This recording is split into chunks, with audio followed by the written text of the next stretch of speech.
America কোনো রাজার দেশ নয়, হোয়াইট হাউসে থাকার অধিকার নেই ট্রাম্পের, এমন সব স্লোগান নিয়ে রাস্তায় নেমেছে যুক্তরাষ্ট্রের 50টি অঙ্গরাজ্যের মানুষ। ট্রাম্প প্রশাসনের বিরুদ্ধে সরব হয়ে নো কিংস শিরোনামে প্রতিবাদী সমাবেশে লাখো মানুষ। ইরানে হামলার তীব্র নিন্দা জানান বিক্ষোভকারীরা, বন্ধ করতে বলেন ট্রাম্পের একচ্ছত্রবাদ। এদিকে এই আন্দোলনকে বামপন্থীদের ষড়যন্ত্র বলে কটাক্ষ করেছে হোয়াইট হাউস। আরও জানাচ্ছেন আফসানা নীলা। মার্কিন প্রেসিডেন্ট ডোনাল্ড ট্রাম্পের প্রশাসন নীতির বিরুদ্ধে নো কিংস আন্দোলনের ব্যানারে র্যালি আর বিক্ষোভে উত্তাল যুক্তরাষ্ট্র। 50টি অঙ্গরাজ্য জুড়ে ৩,২০০টিরও বেশি কর্মসূচি পালিত হয়। বিক্ষোভকারীদের অভিযোগ, ট্রাম্প প্রশাসন কর্তৃত্ববাদী শাসন ব্যবস্থা প্রতিষ্ঠার চেষ্টা করছে। যে পথ সঠিক আমরা তাতেই চলব, স্বৈরাচারী শাসন মেনে নেওয়া হবে না, এটা সারা বিশ্বের মঙ্গলের জন্যই। আমরা এমন একজন ব্যক্তির বিরুদ্ধে প্রতিবাদ করতে এসেছি যার হোয়াইট হাউসে থাকার কোনো অধিকারই নেই। তিনি শতভাগ অযোগ্য। আমেরিকা কিংবা বিশ্বের মানুষের প্রতিও তার কোনো পরোয়া নেই।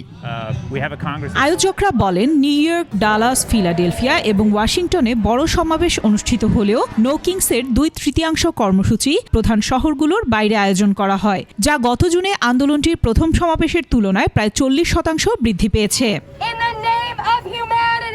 অধিকাংশ স্থানে প্রতিবাদ শান্তিপূর্ণ হলেও লস অ্যাঞ্জেলসে বিক্ষোভকারীদের ছত্রভঙ্গ করতে টিয়ার গ্যাস ছোড়ে পুলিশ। ডেনভারে রাস্তা অবরোধ করায় অন্তত 9 জনকে গ্রেফতার করা হয়। শুধু সাধারণ মানুষই নয়, আন্দোলনে অংশ নেন সঙ্গীতশিল্পী, রাজনীতিবিদ আর হলিউড তারকারা। কখনো গান গেয়ে, কখনো উত্তাল স্লোগানে প্রকাশ করা হয় প্রতিবাদের ভাষা। ইরান যুদ্ধ, ফেডারেল অভিবাসন নীতি এবং জীবনযাত্রার ব্যয় বৃদ্ধির প্রতিবাদে এই আন্দোলন বলে জানান বিক্ষোভকারীরা। আমরা আর যুদ্ধ, অধিকার ও সংবিধানের প্রতি অবজ্ঞা এবং সর্বত্র বিরাজমান স্বৈরাচার পরিস্থিতি সহ্য করতে পারি না।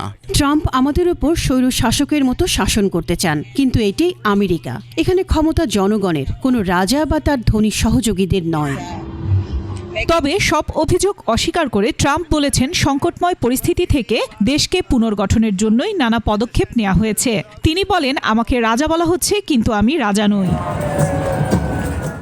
আর দেশ জুড়ে এই বিক্ষোভকে বামপন্থী অর্থায়নকারী নেটওয়ার্কের ফসল বলে মন্তব্য করে হোয়াইট হাউস বলেছে, এতে জনগণের সমর্থন নেই। আফসানা নীলা, ডেস্ক রিপোর্ট, 21 টেলিভিশন।